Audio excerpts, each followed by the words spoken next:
ನಮಸ್ಕಾರ, ನೀವು ನೋಡ್ತಾ ಇದ್ದೀರಾ ಏಷ್ಯಾನೆಟ್ ಸುವರ್ಣ ನ್ಯೂಸ್. ನಾನು ಅಜಿತ್ ಹನುಮಕ್ಕನವರ್. ಭಾರತ ಪಾಕಿಸ್ತಾನಗಳು ಯುದ್ಧದ ಹೊಸ್ತಿಲಲ್ಲಿ ನಿಂತಿದ್ದಾವೆ. ಹೆಚ್ಚು ಕಡಿಮೆ ಯುದ್ಧ ಆರಂಭ ಆಗಿ ಹೋಗಿದೆ. ಇದಕ್ಕೆಲ್ಲ ಕಾರಣ ಆದದ್ದು ಏಪ್ರಿಲ್ 22ರಂದು ಪಹಲ್ಗಾಮ್ನಲ್ಲಿ ನಡೆದ ಮಾರಣ ಹೋಮ. 26 ಜನ ಅಮಾಯಕರನ್ನ ಟಾರ್ಗೆಟ್ ಮಾಡಿ ಪಾಯಿಂಟ್ ಬ್ಲಾಂಕ್ ರೇಂಜ್ನಲ್ಲಿ ಭಯೋತ್ಪಾದಕರು ಹೊಡೆದು ಹಾಕಿದರು. ಇದಾದ ನಂತರ ಅನೇಕ ದಿಕ್ಕಿನಲ್ಲಿ ಚರ್ಚೆಗಳು ನಡೆದಿದ್ದಾವೆ, ಅನೇಕ ಪದರಗಳಲ್ಲಿ ಚರ್ಚೆಗಳು ನಡೆದಿದ್ದಾವೆ. ನನ್ನದೊಂದು ಆಳವಾದ ನಂಬಿಕೆ ಏನಂದರೆ, ಕಾಶ್ಮೀರದಲ್ಲಿ ಏನಾಗಿತ್ತು ಅನ್ನುವುದನ್ನು ಅರ್ಥ ಮಾಡಿಕೊಳ್ಳದೆ ಏನು ಆಗ್ತಾ ಇದೆ ಅನ್ನುವುದು ಸರಿಯಾಗಿ ಅರ್ಥ ಆಗುವುದಕ್ಕೆ ಸಾಧ್ಯ ಇಲ್ಲ. ಇವೆರಡನ್ನೂ ಅರ್ಥ ಮಾಡಿಕೊಳ್ಳದೆ ಹೋದರೆ ಏನಾಗುತ್ತೆ ಅನ್ನುವುದು ಅರ್ಥ ಆಗುವುದು ಸಾಧ್ಯವೇ ಇಲ್ಲ. ಇದಕ್ಕಾಗಿ ಕಳೆದ ವಾರ ಸಹನಾ ವಿಜಯ್ ಕುಮಾರ್, ಲೇಖಕಿ ಸಂಶೋಧಕಿ ಸಹನಾ ವಿಜಯ್ ಕುಮಾರ್ ನಮ್ಮ ಸ್ಟುಡಿಯೋದಲ್ಲಿದ್ದರು. ಕಾಶ್ಮೀರದ ಇತಿಹಾಸ, ವರ್ತಮಾನ ಮತ್ತು ಭವಿಷ್ಯದ ಬಗ್ಗೆ ನಾವು ಮಾತಾಡಿದ್ವಿ. ಆ ಕಾರ್ಯಕ್ರಮವನ್ನು ನೋಡಿದ ಅನೇಕರ ಒತ್ತಾಯದ ಮೇರೆಗೆ ಇವತ್ತು ಒಬ್ಬ ಅತಿಥಿಯನ್ನು ನಾವು ಮಾತಾಡಿಸ್ತಾ ಇದ್ದೀವಿ. ಅವರು ದೂರದ ಲಂಡನ್ನಲ್ಲಿದ್ದಾರೆ. ಅಪ್ಪಟ ಭಾರತೀಯ, ಸ್ವತಃ ಒಬ್ಬ ಕಾಶ್ಮೀರಿ ಪಂಡಿತ, ಮಾಧ್ಯಮ ಕ್ಷೇತ್ರದಲ್ಲಿ ಅಪಾರ ಅನುಭವವನ್ನು ಹೊಂದಿರುವ ವ್ಯಕ್ತಿ, ಕಾಶ್ಮೀರಿ ಪಂಡಿತರ ನೋವಿನ ಧ್ವನಿಯಾಗಿ ಪ್ರಪಂಚದ ಎದುರಿಗೆ ನಿಂತಿದ್ದಾರೆ. ಸುಶೀಲ್ ಪಂಡಿತ್ ಅವರು ನಮ್ಮ ಜೊತೆಗೆ ಲಂಡನ್ನಿಂದ ನೇರ ಸಂಪರ್ಕದಲ್ಲಿದ್ದಾರೆ. ಸುಶೀಲ್ पंडित जी नमस्कार. नमस्कार अजीत जी, नमस्कार. नमस्कार सर, नमस्कार. कर्नाटक के तरफ से और ಏಷ್ಯಾನೆಟ್ ನ್ಯೂಸ್ ನೆಟ್ವರ್ಕ್ के सभी ವೀಕ್ಷकों के तरफ से आपको नमस्कार. ಚೆನ್ನಾಗಿದ್ದೀನಿ, ತಾವು ಹೇಗಿದ್ದೀರಿ? ತುಂಬಾ ಚೆನ್ನಾಗಿದ್ದೀನಿ. आप इतना कन्नड़ बोलते हैं, पता नहीं था मुझे, बहुत खुशी हुई. मैं कन्नड़ में बोल रहा था, कन्नड़ा में बोल रहा था सुशील पंडित जी कि पहलगाम अटैक को आइसोलेटेड अटैक समझ के मत सोचना चाहिए. अगर ऐसे सोचेंगे तो पूरा मामला समझ में ही नहीं आएगा. आपको पता नहीं है अगर कश्मीर में क्या हुआ है तो पता नहीं चलेगा कि क्या हो रहा है, और पता चलेगा भी नहीं कि क्या होगा वहां पे. तो आपके द्वारा हम जानना चाहते हैं इसका बैकग्राउंड क्या है. आप जब पहली बार जब पहलगाम अटैक की न्यूज़ सुने तो क्या रिएक्शन था आपको? वर यू सरप्राइज्ड और होना ही था, ऐसा कुछ सोचे आप? जी अजीत जी, मुझे ये बहुत समय से भय था कि ऐसा कुछ बड़ा होने वाला है. अच्छा. मुझे ये आशंका थी और निरंतर ये भय बना हुआ था कि ऐसा कुछ बड़ा होने वाला है, तो ये कब होगा, कहां होगा, कैसे होगा, इसकी जानकारी नहीं थी, लेकिन इसका अनुमान था कि ऐसा कुछ होने वाला है, और इसका कारण भी था. यस. कारण यह था कि हम कश्मीर को सामान्य घोषित करने की उतावली दिखा रहे थे. हमारा पूरी व्यवस्था, शासन, नेतृत्व इस बात पर तुला हुआ था कि हमने कश्मीर को सामान्य कर दिया है. It is normal now, normalized. Yes yes yes. अब कश्मीर में कोई संकट नहीं है, कोई असुरक्षा नहीं है. वहां सब मुक्त आ जा सकते हैं, घूम फिर सकते हैं, आनंद कर सकते हैं. ऐसा एक प्रपंच, ऐसा एक परिस्थिति को हम लोग बेच रहे थे. अच्छा. बतला रहे थे, आश्वासन कर रहे थे कि सब कुछ ठीक है. लेकिन जो कि अंदर अंदर ठीक नहीं था वहां पे, बिल्कुल नहीं था. और जो ये कह रहे थे उन्हें भी मालूम था कि ठीक नहीं है. इसका कारण है, अगर कश्मीर में AFSPA लगा हुआ है, armed forces special power act, ये कब लगता है? Armed forces special power act तब लगता है जब सामान्य प्रशासन से और पुलिस से स्थिति का समाधान नहीं होता है. yes. तो स्पेशली आर्मी को बुलाते हैं और आर्मी को तब बुलाते हैं जब वहां पर arm forces special power act लगता है, वरना आर्मी नहीं जाती है। सही इसको है। डिस्टर्ब्ड एरिया एक्ट भी कहते हैं। तो जहां जहां आर्मी की डिप्लॉयमेंट होती है वो armed forces special power act के अंतर्गत होती है। कश्मीर से ये हटाया नहीं गया। दूसरी बात, कश्मीर में राष्ट्रीय राइफल्स की 1-2 नहीं, 8-10 नहीं, 20-25 नहीं, 65 बटालियन, 65 बटालियंस डिप्लॉयड हैं। यस। उसमें एक की भी कमी नहीं की गई, वो सबकी सब डिप्लॉयड है। अगर स्थिति सामान्य है तो armed forces special power act क्यों नहीं हटाया? 65 बटालियंस राष्ट्रीय राइफल्स की क्यों नहीं हटाई? जायज सवाल यह है। अपने आप में एक बड़ा प्रश्न है। इसका मतलब यह है कि स्थिति सामान्य नहीं है, और यह आपको भी पता है, सही है। प्रशासन को भी पता है। लेकिन दुनिया भर में, देश भर में यह बताने की जल्दबाजी कि हमने कश्मीर को ठीक कर दिया है, अब वहां सब कुछ अच्छा है, कोई दिक्कत नहीं है, ये तो दो मोटी बातें हैं। फिर बड़ी बात, कश्मीर से लाखों हिंदू विस्थापित हुए आज 35 वर्ष पहले, वो अपने घरों को क्यों नहीं लौट पा रहे हैं?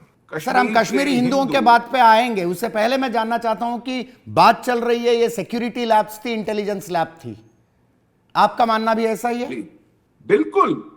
देखिए, जब आप दुनिया भर को ये बताना चाहते हैं कि कश्मीर सामान्य है, उसके आपके कुछ कारण हो सकते हैं, उसकी राजनीतिक मजबूरी हो सकती है, कोई और लालच हो सकता है।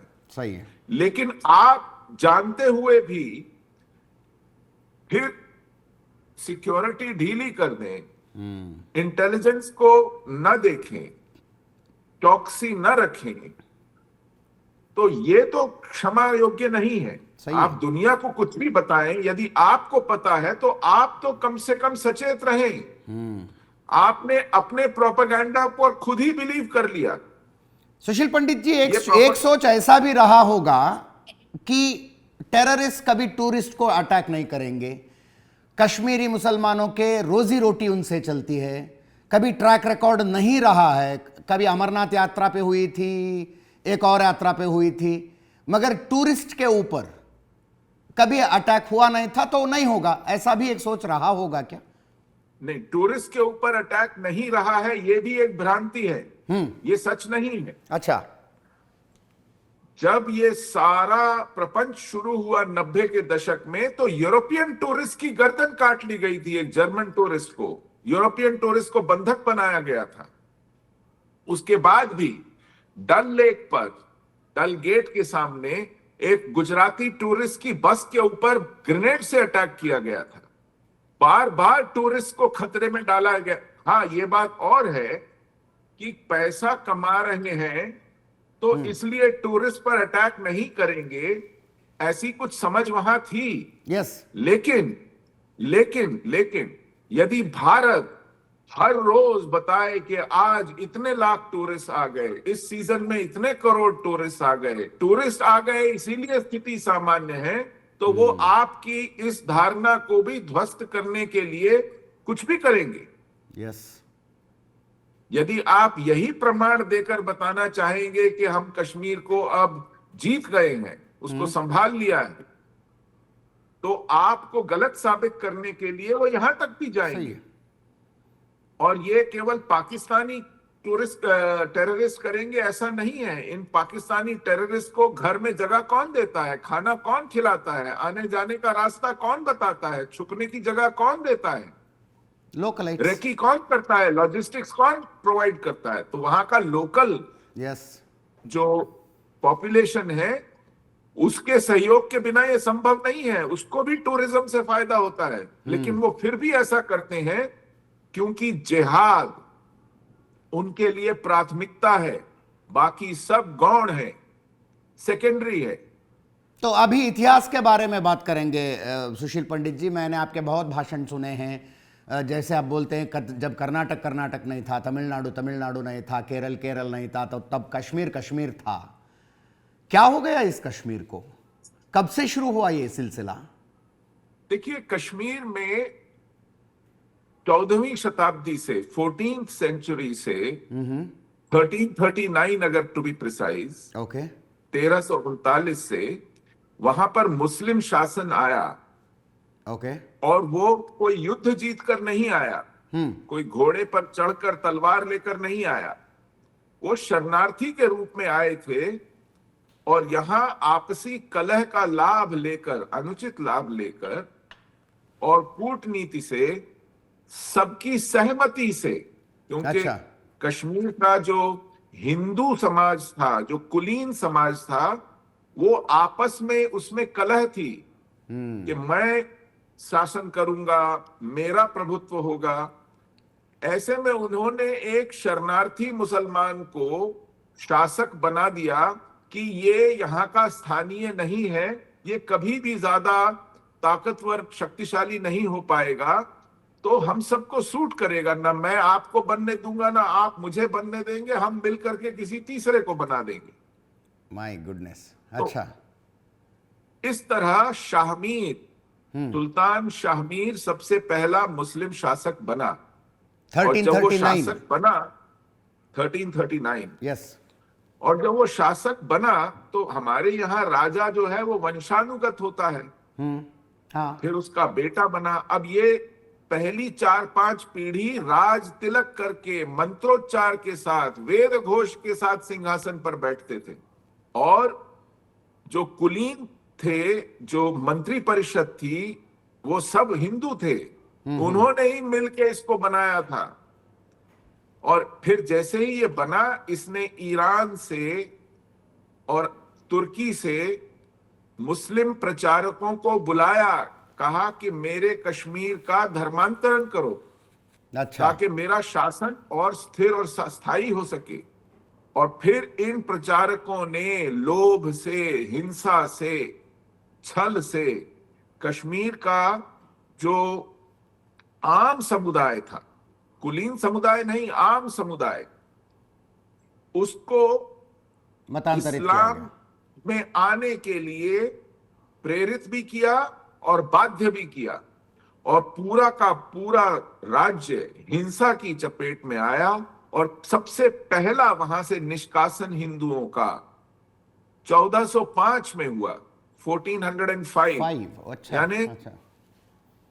यानी लगभग 65 वर्षों में, 70 वर्षों में ही मैस माइग्रेशन कश्मीर से हुआ। क्योंकि कश्मीर में मंदिरों को तोड़ा जाने लगा, घरों को लूटा जाने लगा, और बहुत अपमानजनक परिस्थितियां हो गई, तो लोगों ने पलायन किया।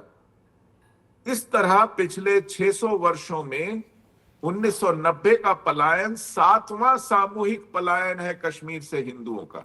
मुझे कभी लेकिन कभी ये अजब लगता है, 7वां अजीब लगता है सुशील पंडित जी, 7वां और सबसे बड़ा एक्सोडस तब हुआ जब हिंदुस्तान आजाद था। यहां पे एक कॉन्स्टिट्यूशन था, डेमोक्रेसी था। जी जी जी, यही बहुत कष्टकर है। यस। क्योंकि जब हमारे पास सत्ता नहीं थी, हमारे पास सेना नहीं थी, हमारे पास संविधान नहीं था, हमारे पास न्यायालय नहीं थे, हमारे पास मानवाधिकारों की अवधारणा नहीं थी, तब ये सब होता था। तो हम ये मान करके दिल पर पत्थर रखते थे कि हमारा दुर्भाग्य है, हम निर्बल हैं, हमारे पास व्यवस्था नहीं है, हमारे पास कोई न्यायालय नहीं है, हमारे पास कोई संविधान नहीं है, हमारा कोई चुना हुआ प्रतिनिधि नहीं है, कोई संसद नहीं है, देश की सेना नहीं है। लेकिन जब ये सब होते हुए भी, एक परमाणु शक्ति संपन्न देश के होते हुए, 800 सांसद होते हुए, एक इंडिपेंडेंट प्रेस होते हुए, यस, ये सब हुआ और किसी ने कुछ नहीं कहा, कुछ नहीं किया, तो लगा कि ये इससे बड़ा दुर्भाग्य नहीं हो सकता। ಕಾಶ್ಮೀರದಲ್ಲಿ ಈಗ ಆಗ್ತಾ ಇರುವುದರ ಬಗ್ಗೆ, ಭಾರತ ಪಾಕಿಸ್ತಾನದ ಸಂಘರ್ಷದ ಬಗ್ಗೆ ಒಂದು ವಿಭಿನ್ನ ಕೋನದೊಂದಿಗೆ ಈ ಚರ್ಚೆ ನಡೀತಾ ಇದೆ. ಅವರ ಜೊತೆಗಿನ ಮಾತುಕತೆಯನ್ನು ಮುಂದುವರಿಸ್ತಾ ಇದ್ದೀನಿ. 1990 जनवरी 19 को जो कुछ भी हुआ अचानक तो नहीं हुआ होगा, बहुत दिनों से उसकी तैयारी चल रही होगी। क्या हुआ, आप हमारे वीक्षकों को बताएंगे? How it all started? देखिए, जब भारत स्वतंत्र हुआ 1947 में, हमने स्वयं को एक लोकतांत्रिक पंथ निरपेक्ष व्यवस्था दी, लेकिन कश्मीर को हमने शेख अब्दुल्ला के हाथ में सौंप दिया।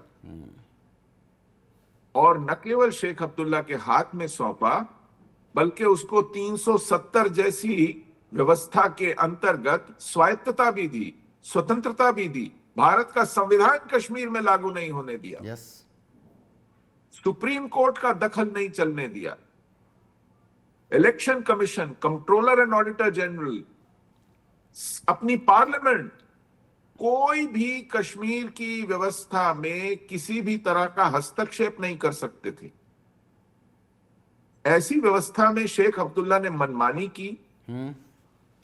उसने वहां के हिंदुओं के साथ भेदभाव किया, प्रताड़ित किया, उनके विरुद्ध सामाजिक द्वेष का निर्माण किया। और मेरे पिता की पीढ़ी से कश्मीर से धीरे धीरे हिंदुओं का विस्थापन शुरू हो गया, क्योंकि हमें पढ़ने लिखने के लिए, नौकरी और काम करने के लिए अवसर हमारे बंद कर दिए गए। यस। हमसे कहा, आपके पास पूरा भारत पड़ा हुआ है, यहां क्यों रहते हो, जाओ वहां जाके पढ़ो, वहां जाके रहो, वहां जाके काम करो। लेकिन वो इतना भी उनके लिए पर्याप्त नहीं था। तो उन्होंने भयंकर हिंसा, भयंकर आक्रामकता और जिहाद के चलते कश्मीर से 1990 में जो विस्थापन धीरे धीरे बूंद बूंद करके हो रहा था, एक एक करके हो रहा था, उसको सामूहिक निष्कासन में बदल दिया। तो यदि भारत को से कश्मीर को तोड़ना है, तो सबसे पहले उन लोगों को भगाइए यहां से जो इसके मार्ग में बाधा हैं, जो कि कश्मीरी हिंदू हैं, जो कि कश्मीरी हिंदू हैं। और कश्मीरी हिंदू पूरे कश्मीर में बिखरे हुए थे, पूरे हर कस्बे में, हर गांव में, हर मोहल्ले में, चाहे 1 हो, 2 हो, 3 हो, 4 हो, लेकिन थे। और उनकी वहां पर नजर थी, वो उसके प्रत्यक्षदर्शी थे, वो शासन को सूचित कर सकते थे, वो मार्ग में बाधा थे, आंख में कांटे की तरह खटक रहे थे। यदि हम कलमा पढ़ लेते, इस्लाम स्वीकार कर लेते, तो हमको अपना घर बार जमीन छोड़ने की आवश्यकता नहीं थी, हमको शरणार्थी कैंपों में सड़ने की आवश्यकता नहीं थी, हमको गोली खाकर मरने की कोई मजबूरी नहीं थी। क्योंकि हम इस देश के प्रति निष्ठावान रहे, अपनी धर्म और आस्था के प्रति सुदृढ़ रहे, इसलिए हमको मारा गया, बलात्कार किए गए, सामूहिक नरसंहार करके हमको वहां से निकाला गया। वही तो पूछने वाला था सुशील पंडित जी। मैं, दंगे होते हैं, देश के बहुत भागों में हुए हैं, पहले से होते आ रहे हैं, मगर वहां पे एक केस लगती है, पुलिस आती है, इन्वेस्टिगेशन करती है, किसी को अरेस्ट करती है, चार्जशीट डालती है, फिर मुकदमा चलती है। ऐसा कुछ हुआ कश्मीरी पंडितों को बाहर निकालने के मामले में और उनके खून के मामले में? आज तक हजारों FIRs हैं, लेकिन किसी पर कोई अभियोग, मुकदमा नहीं चला, किसी को दोषी नहीं पाया गया। जब मुकदमा ही नहीं चला तो दोषी कैसे पाया जाएगा? कैसे? और जब कोई दोषी ही नहीं है तो उसको सजा कैसे होगी? एक दो घटनाएं बता सकते हैं सुशील जी आप, just to tell the how our audience how horrific it was. देखिए, कश्मीर यूनिवर्सिटी के वाइस चांसलर और उसके सहायक को ऑफिस में आकर के स्टूडेंट्स ने, जो यूनिवर्सिटी के थे, गोली मार दी। स्टूडेंट्स ने? जी हाँ, जो वहां के स्थानीय थे। फिर एक और बंच था स्टूडेंट्स का, जो प्रोफेसर गंजू के घर गए, जो उनके अध्यापक थे, उनका वध किया, उनकी पत्नी का बलात्कार किया, उसके स्तन काट दिए और दोनों को झेलम नदी में फेंक दिया। My goodness. इसी तरह दूरदर्शन के निदेशक थे लस्सा कौल, उनको मारा पॉइंट ब्लैंक रेंज से। उनके बारे में कि वो इस वक्त कहां हैं, उन्हीं के सहयोगियों ने बताया था इन आतंकवादियों को। इसी तरह जस्टिस नीलकंठ गंजू, यस। वो हरि सिंह हाई स्ट्रीट पर, जो कि कश्मीर का, श्रीनगर का दिल कहे जाने वाला स्थान है, जो बिल्कुल उसके केंद्र में है, इसको सीबीडी, सेंट्रल बिजनेस डिस्ट्रिक्ट कहते हैं, हरि सिंह हाई स्ट्रीट है, यस। वहां चल रहे थे। 80 वर्ष की आयु के थे। उनके पास जाकर उनको गोली मारी, निहत्थे बूढ़े व्यक्ति को। न सिर्फ गोली मारी, वहां खड़े रहे, यस। उनको आसपास लोगों को बताया, इसको पानी मत देना, इसका मुंह मत ढकना, अगर किसी ने इसके मुंह पर एक रुमाल भी रखा तो उसकी भी यही हालत करेंगे जो इसकी है। और ये सब तब हुआ जब फारूक अब्दुल्ला चीफ मिनिस्टर था, यस। देश में राजीव गांधी प्रधानमंत्री थे। ये सब तब हुआ। तो सुशील पंडित जी, आप अपनी रक्षा के लिए किस पे भरोसा रख सकते थे? लोकल पुलिस, यही तो, मिलिट्री, किस पे? कोई भी नहीं। जैसे पूरी व्यवस्था भाप बन के उड़ गई थी। पुलिस क्या कर रही थी? मौका वारदात पे आती थी कि नहीं? कुछ नहीं, फोन ही नहीं उठाते थे, नजर ही नहीं आते थे। ऐसे लगता था कि पूरी व्यवस्था उनसे मिली हुई इस है। कुकृत्य में शामिल है, उसकी मौन स्वीकृति है। आप सोचिए, देश का उस वक्त गृह मंत्री एक कश्मीरी मुसलमान था। उसने आर्मी को नहीं बुलाया, क्योंकि देखिए, जब तक आप सेना को आदेश नहीं करेंगे, सेना तो छावनी में बैठी रहेगी। सही है। और हमारा ये दुर्भाग्य था, उस समय कश्मीर में जो 15 कोर है, जो वहां छावनी में हमारी सेना है, उसको 15 कोर कहते हैं। अच्छा। उसका जो कमांडर इन चीफ था, लेफ्टिनेंट जनरल जकी था। ये लेफ्टिनेंट जनरल जकी, इसका बाप निजाम की सेना में ब्रिगेडियर था। उसकी क्या मानसिकता रही होगी? तो खुदा के अलावा, भगवान के अलावा आपके सहायता के लिए आने वाला कोई नहीं था। भगवान भी नहीं था। हाँ। मानो ऐसे लगता था जैसे ईश्वर ने भी आंख मीच ली हो, समाधि में चले गए हैं। हम हमारे लिए, हमारी महिलाओं और बच्चों के लिए, हमारे बूढ़े माँ बाप के लिए, मानो ये ऐसा संकट था, ऐसी प्रलय थी जिसकी हमने कभी कल्पना नहीं की थी। हमसे लोग पूछते थे कि आप ये मुट्ठी भर हिंदू इतने आक्रामक मुसलमानों के बीच कैसे रहते हैं? तो मैंने भी पूछा अपने बड़े बुजुर्गों से कि हमने ये कैसे निभाया इतने वर्ष। तो वो कहते थे कि ये 90 करोड़ का देश है, हमारी सेना है, हमारा तिरंगा है, हमारा संविधान है, हमारे न्यायालय हैं। जब तक ये सब है, हम पर कोई टेढ़ी आंख करके नहीं देख सकता। ये पूरा देश उठ खड़ा होगा। सब भरोसा मिट्टी में मिल गया। आप सोचिए, ये हमने कैसा भ्रम पाला था। हम कितनी मूर्खता में जी रहे थे। ಕಾಶ್ಮೀರದಲ್ಲಿ ಈಗ ಆಗ್ತಾ ಇರುವುದರ ಬಗ್ಗೆ, ಭಾರತ ಪಾಕಿಸ್ತಾನದ ಸಂಘರ್ಷದ ಬಗ್ಗೆ ಒಂದು ವಿಭಿನ್ನ ಕೋನದೊಂದಿಗೆ ಈ ಚರ್ಚೆ ನಡೀತಾ ಇದೆ. ಅವರ ಜೊತೆಗಿನ ಮಾತುಕತೆಯನ್ನು ಮುಂದುವರಿಸ್ತಾ ಇದ್ದೀನಿ. सुशील पंडित जी, एक आर्ग्यूमेंट ये है, ये सब इसलिए हुआ क्योंकि पाकिस्तान पैसा दे रहा था, पाकिस्तान वेपन्स दे रहा था, Pakistan wanted to take a revenge. उसमें लोकलाइट्स की क्या गलती थी? They were just puppets. सही है ये आर्ग्यूमेंट? ये आर्गुमेंट सही नहीं है। मैं अपने बड़ों से सुनता हूं कि जब 1971 में पाकिस्तान के 2 टुकड़े हुए थे, तो पढ़े लिखे लोग, जो जर्नलिस्ट थे, जो एकेडमिक्स थे, ऐसे लोग श्रीनगर प्रेस में फूट फूट के रोए थे। माय गुडनेस, कि हमारे पाकिस्तान को क्या हो गया। हमारी व्यवस्था ने हमको भेड़ियों के सामने डाल दिया। देखिए, पाकिस्तान की कुछ भी इच्छा हो सकती है, लेकिन जब तक उसको स्थानीय समर्थन नहीं मिलेगा, वो क्या कर लेगा?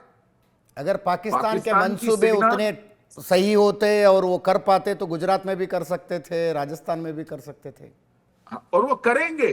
देखिए, पाकिस्तान ने कोशिश ये देख करेंगे। लिया है। हाँ, नहीं, वो कर रहे हैं। वो मुर्शिदाबाद में कर रहे हैं, यस। वो केरल में कर रहे हैं, मलाबार में कर रहे हैं, वो आपके भटकल में कर रहे हैं। वो आपके मैंगलोर में कर रहे हैं, वो कासरगोड में कर रहे हैं, वो मलप्पुरम में कर रहे हैं, वो आम्बूर में कर रहे हैं, वो रामनाथपुरम में कर रहे हैं, वो हैदराबाद में कर रहे हैं, वो आदिलाबाद में कर रहे हैं, वो कर रहे हैं भिवंडी में, मालेगांव में, वो धारावी में कर रहे हैं, मुंबई में कर रहे हैं, वो राजस्थान के जिलों में कर रहे हैं, वो उत्तर प्रदेश के जिलों में कर रहे हैं, वो बिहार में अररिया में, खगड़िया में, किशनगंज में, मालदा में कर रहे हैं, वो बारपेटा आसाम में कर रहे हैं, नौगांव में कर रहे हैं, धुबरी में, नलबारी में कर रहे हैं। वो कहां नहीं कर रहे हैं? आपने उनको अवसर दिया है, उन्होंने देख लिया है कि जब उन्होंने कश्मीर में किया आप कुछ नहीं कर पाए, तो अब वो पूरे देश में करके दिखाएंगे आपको। उन्होंने गोधरा में किया, वो आज भी भड़ूच में कर रहे हैं। कुछ गुड समरिटन स्टोरीज भी होते हैं। जब पहलगाम अटैक के दृश्य हम देख रहे थे, अटैक के बाद कोई लोकल मुसलमान किसी बच्चे को लेके भाग रहा है, किसी ने जान गंवा दी लोग टूरिस्ट को बचाते बचाते। क्या 1990 के आसपास ऐसे गुड समरिटन स्टोरीज नहीं थे? किसी नेबर ने किसी हिंदुओं को बचा लिया, they are there because of them. Ajit ji, ऐसे अपवाद हर जगह होते हैं और हर परिस्थिति में होते हैं। यस। ऐसे जर्मन्स थे जिन्होंने जूस को बचाया, ठीक है, लेकिन अपवाद किसी सिद्धांत को तोड़ते नहीं है, वो उस सिद्धांत की पुष्टि ही करते हैं, क्योंकि ये केवल अपवाद होते हैं। यस। अपवादों से सिद्धांत नहीं बनते। पहलगाम अटैक के बारे में बहुत चर्चा हो रही है सुशील पंडित जी, आपको भी सुनाई दी होगी कि टेररिस्ट ने मजहब पूछ के मारा कि नहीं मारा, बहुत चर्चा हो रही है। ये देश का दुर्भाग्य है। जिन लोगों ने ऐसी चर्चा की है या ऐसा संशय व्यक्त किया है, मैं ईश्वर से कामना करता हूं कि किसी दिन उनके बेटे बेटी संबंधी के साथ ऐसा हो, ताकि उनका ये सब संशय दूर हो जाए कि हमारा सामना किस आपदा से है, किस संकट से है। पंडित जी, बहुत सरकारें देखी है आपने, बहुत पार्टियों के सरकारें, बहुत गठबंधनों के सरकारें देखी है। आर्टिकल 370 हटने के तुरंत बाद क्या रिएक्शन थी आपकी? कुछ आशाएं जगी होंगी? हाँ, मुझे लगा कि ये देश अब नींद से जागा है और इसने जिहाद को ये चेतावनी दी है कि अब आपसे हम युद्ध करेंगे, अब आपकी खुशामद नहीं करेंगे, यस। आपको बहलाना फुसलाना नहीं करेंगे, आपका दिल नहीं जीतेंगे, अब आपकी कमर तोड़ेंगे। आर्टिकल 370 का हटाना लगभग युद्ध की घोषणा थी जिहाद को, लेकिन ऐसा नहीं हुआ।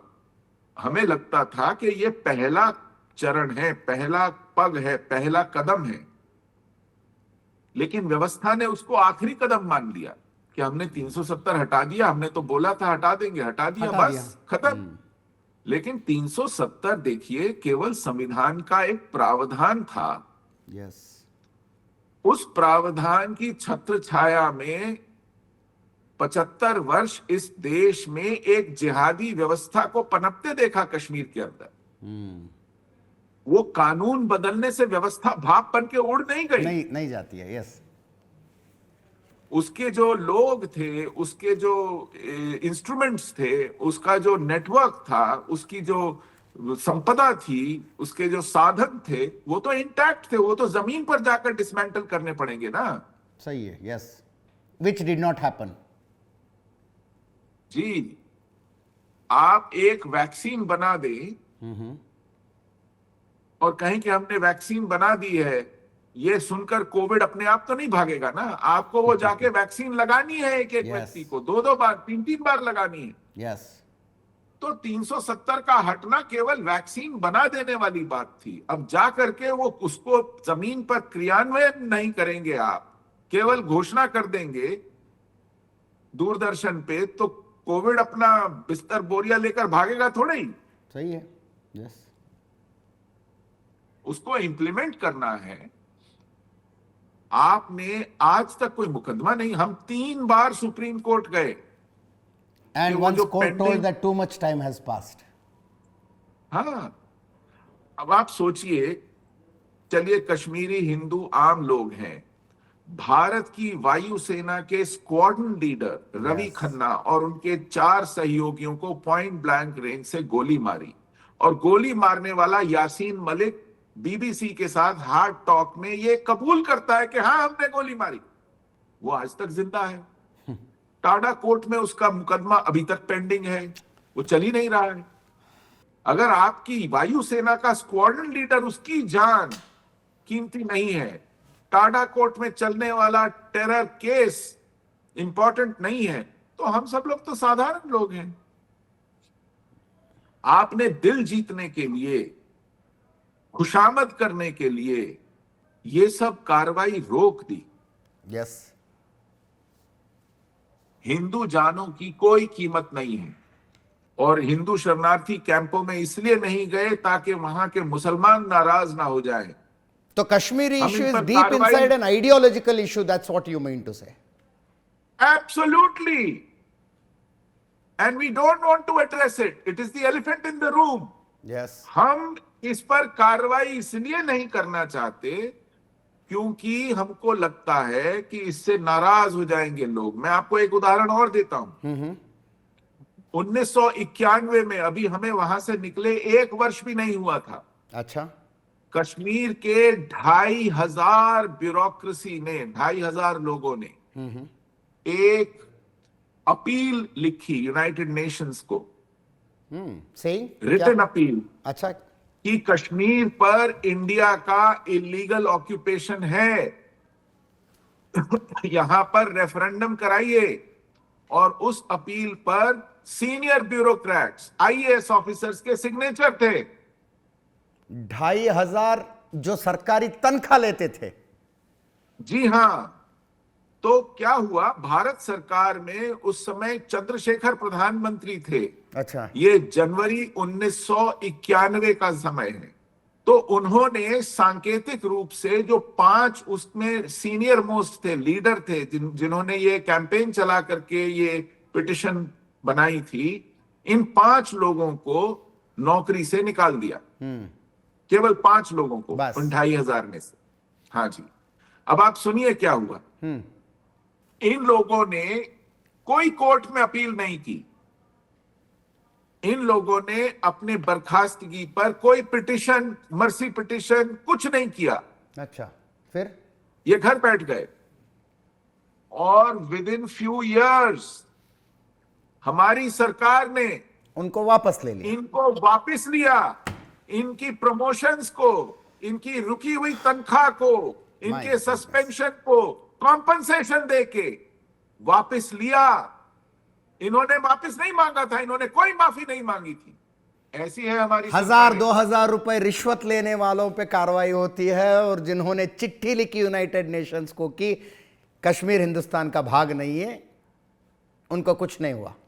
हाँ, उनका दिल जीतना था, उनको खुश करना था, उनकी खुशामद करनी थी। ऐसी है हमारी सरकार। सुशील जी, आज तक जो हो रहा है वो आप देख रहे हैं, हिंदुस्तान और पाकिस्तान एक कन्वेंशनल वॉर के कगार पे आके खड़े हैं।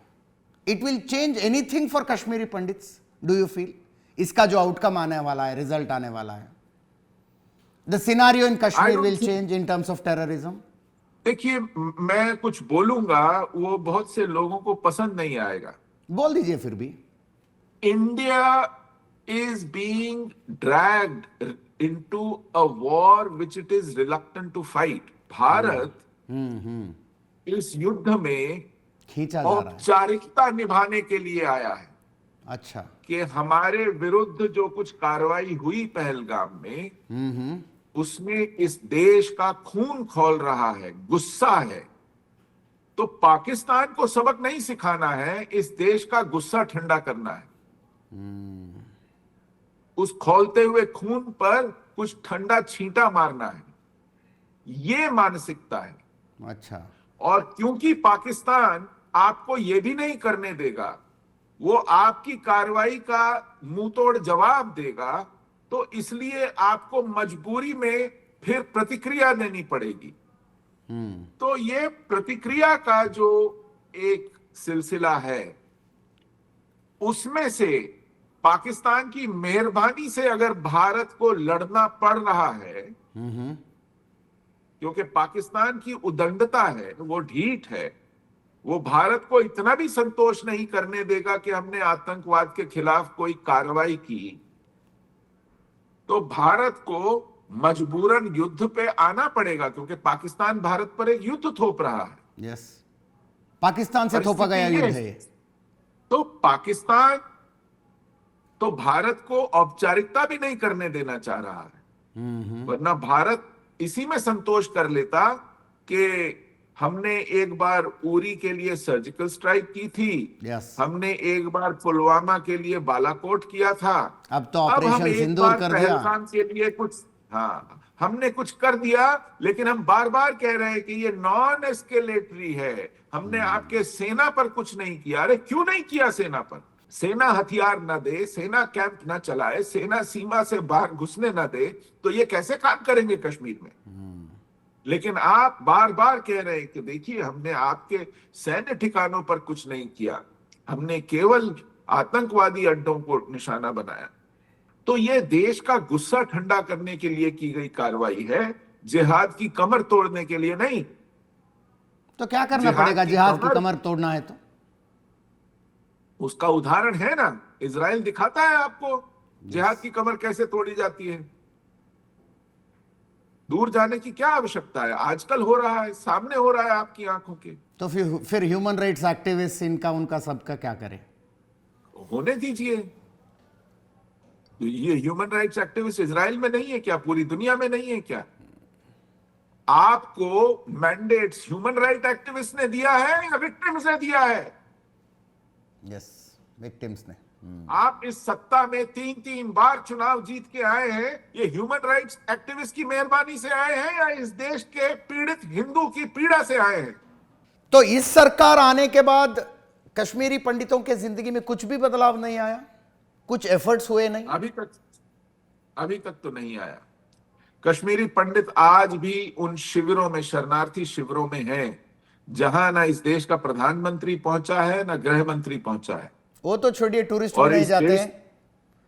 हाँ, जो इस जो देश के पिछले एपिसोड में हम बोल रहे थे कि अगर 7 दिन के लिए कश्मीर जाते हो तो एक दिन जम्मू जाओ।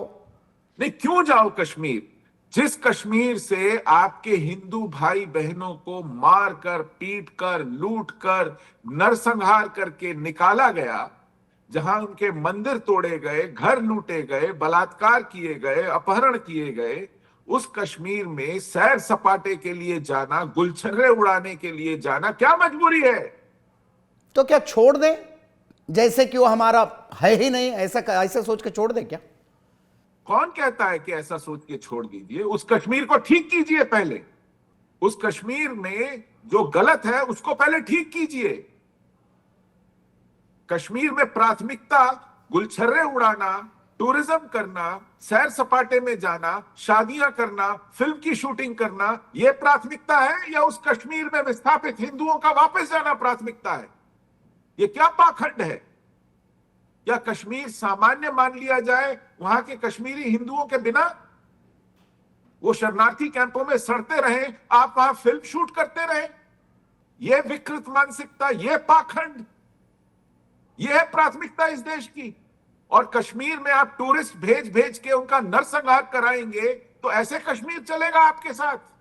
ಸ್ವತಃ ಒಬ್ಬ ಕಾಶ್ಮೀರಿ ಪಂಡಿತರು, ಕಾಶ್ಮೀರದ ಸಮಸ್ಯೆಯನ್ನು ಆಳವಾಗಿ ಅಧ್ಯಯನ ಮಾಡಿದಂಥವರು, ಕಾಶ್ಮೀರಿ ಪಂಡಿತರ ಧ್ವನಿಯಾಗಿ ಪ್ರಪಂಚದಾದ್ಯಂತ ಕೆಲಸ ಮಾಡ್ತಾ ಇರುವ ಸುಶೀಲ್ ಪಂಡಿತ್ ಮೊಟ್ಟ ಮೊದಲ ಸಲ ಕನ್ನಡ ಸುದ್ದಿವಾಹಿನಿಯೊಂದರಲ್ಲಿ ಮಾತನಾಡ್ತಾ ಇದ್ದಾರೆ. सुशील पंडित जी, एक सोच ऐसा भी था जैसे पत्थरबाजी को रोक लग गई वहाँ पे, क्योंकि मनी फ्लो बंद हो गई, पैसा आना बंद हो गया, हुर्रियत को डिसमेंटल किया गया। अभी अगर वहाँ पे डेवलपमेंट होगी, वहाँ के बच्चों को काम मिलेगी, तो टेररिज्म के तरफ नहीं जाएंगे, ऐसा भी एक सोच था। क्या कभी हो पाएगा वो? नहीं, ये थ्योरी कहां से आती है? दुनिया में ऐसा कहीं हो पाया है क्या कि पढ़ाई लिखाई करके, संपन्न होकर, काम धंधा करके लोग जिहाद भूल जाएंगे? ऐसा दुनिया में हुआ है क्या? संपन्नता की कमी है क्या मध्य एशिया में, पश्चिमी एशिया में? ओसामा बिन लादेन के पास काम नहीं था क्या? कि क्या डिग्री नहीं थी क्या? पैसा नहीं था क्या? ये जितने भी जिन्होंने ट्विन टावर्स उड़ाए वो गरीब थे क्या? उनके पास रोजगार नहीं था क्या? वो पढ़े लिखे नहीं थे क्या? मतलब ये कहां की मूर्खता है? ये कितना अकल का दिवालियापन है? तो सुशील पंडित जी कुछ हल ही नहीं है इस प्रॉब्लम का। फिर हम कैसे? कश्मीरी किसने कहा हल पंडितों को नहीं है? अपने अपने घर जाके बसा के 4-4 सोल्जर्स को उनके चारों तरफ तो नहीं रख सकते। नेबर्स किसने बदलने कहा? वाले नहीं है। नहीं नहीं नहीं नहीं, ये दुनिया में कहीं होता है क्या कि सिक्योरिटी के नाम पर 4-4 सोल्जर्स दीजिए? यही यही स्टेटमेंट कश्मीर के डीजीपी दिलबाग सिंह का था कि हम हर इंडिविजुअल को सिक्योरिटी नहीं दे सकते।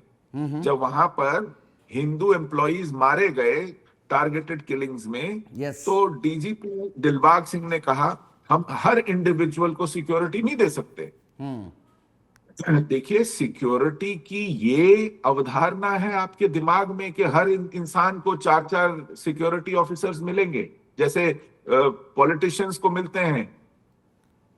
ये पागलपन नहीं है तो क्या है? अगर आपको आपकी सिक्योरिटी की यही परसेप्शन है, यही कॉन्सेप्ट है, तो आप घर जाइए, नौकरी छोड़िए। आपको Yes. डीजीपी बनने का कोई हक नहीं है। हालात सुधरने चाहिए। नहीं नहीं, बात हालात कैसे सुधरेंगे जब वही आपकी तो सवाल है। मानसिकता ये हो। बात सुनिए, बात सुनिए। Yes yes yes please. हमारी व्यवस्था हमें कहती है कि अब केवल 200 टेररिस्ट बचे हैं कश्मीर में। आपने सुना होगा केवल yes, 200 टेररिस्ट बचे। 50 60 80 तक तो आया था, वो सुना है मैंने।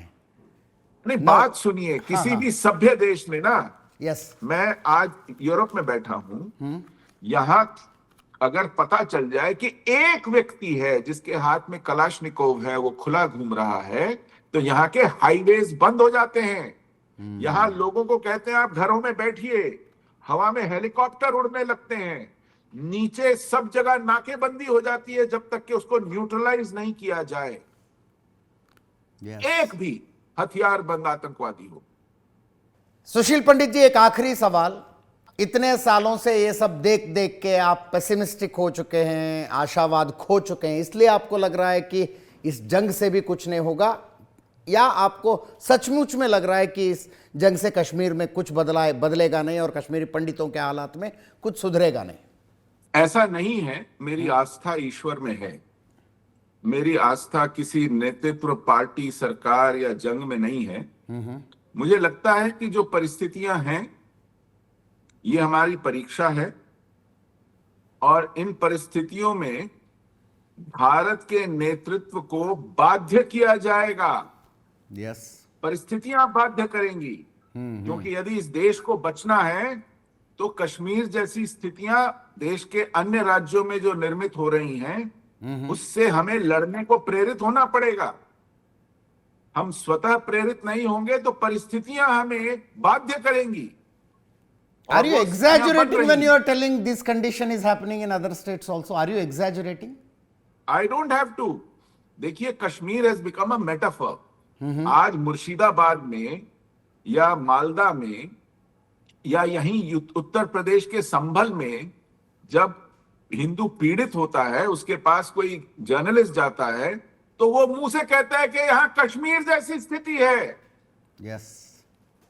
अपने मुंह से कहते हैं कि यहां कश्मीर हो रहा है। तो Kashmir is become a metaphor. ये मैं उन्हें सिखाने नहीं गया हूं, ये उन्होंने खुद जब देखा, पढ़ा, सुना और वहां पर भोगा, अनुभव किया, तो वो खुद अपने मुंह से बोलते हैं। तो देश भर में 500 से ज्यादा जगहें हैं जो कश्मीर बनके फूटने को तैयार हैं। लेकिन हमारा दुर्भाग्य ये है कि उनकी जगह तो छोड़िए, उन देश के अन्य स्थानों की, लोग कहते हैं कश्मीर में भी एग्जैजरेशन है, हमारे साथ तो कुछ हुआ ही नहीं। ये तो तो पराकाष्ठा है, एग्जैजरेशन ही नजर आता है, तो उनका क्या इलाज है? कोई इलाज नहीं है। यस। धन्यवाद सुशील पंडित जी, एशियानेट सुवर्णा न्यूज से बात करने के लिए। बस अच्छे दिनों के उम्मीद कर सकते हैं, वेट कर सकते हैं, लेट्स सी। और इसके लिए Yes. इसके लिए चेतना जगा सकते हैं, इसके हाँ। लिए बोध जगा सकते हैं, इसके लिए एक निर्माण कर सकते हैं, जन जागरण कर सकते हैं। यस। और आपकी मैं बात उसी जब भी काम मैं में सुनता लगा। हूं ऐसा लगता है कि हमारे साथ जो हुआ है वो किसी और के साथ नहीं होना चाहिए, तो जाग जाओ। This is what you want to convey. जी जी जी यस। जी। धन्यवाद सुशील पंडित जी, कभी बैंगलोर आएंगे तो जरूर मिलेंगे। बहुत बहुत आभार Ajit ji. Thank you so ನಮಸ್ಕಾರ. Much, thank you so much. ಇದರೊಂದಿಗೆ ಈ ವಿಶೇಷ ಕಾರ್ಯಕ್ರಮ ಮುಗಿಸ್ತಾ ಇದ್ದೀನಿ. ನೇರ ದಿಟ್ಟ ನಿರಂತರ ಸುದ್ದಿಗಾಗಿ ನೋಡ್ತಾ ಇರಿ ಏಷ್ಯಾನೆಟ್ ಸುವರ್ಣ ನ್ಯೂಸ್.